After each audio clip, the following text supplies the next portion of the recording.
राजू वैद्यांचं भारतीय जनता पार्टीचं स्वागत करतो। यानंतर भारतीय जनता पार्टीचे प्रदेशाध्यक्ष माननीय रवींद्रजी चव्हाण साहेब यांना विनंती करतो की त्यांनी कार्यकर्त्यांना संबोधित करावं। सर्वांना विनंती आहे, सर्वांनी दोन्ही हात उंच करून आपण घोषणा द्यायची आहे। बोला भारत माता की जय, भारत माता की जय, वंदे वंदे भारतीय जनता पार्टीचा आज छत्रपती संभाजीनगर या महानगरपालिका आणि त्या भागातील उभाटाचे नेते आदरणीय राजू वैद्यजी यांचा आज भारतीय जनता पार्टी पक्षामध्ये प्रवेश झाला आहे। खरं तर ते आणि त्यांच्याबरोबर असणारे सर्व सहकारी हे मला संभाजीनगरमध्ये प्रवेशासाठी आमंत्रित करत होते।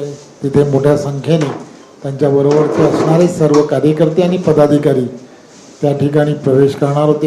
त्यांना विनंती केली की तुम्ही थोडंसं इथे या, कारण मला हल्ली कामाच्या या सगळ्या निवडणुकीच्या धामधुमीमध्ये इथून हलता येत नाही, म्हणून मी त्यांचं मनपूर्वक धन्यवाद देतो की ते इथे आले आणि आज त्यांनी भारतीय जनता पार्टी पक्षामध्ये प्रवेश केला।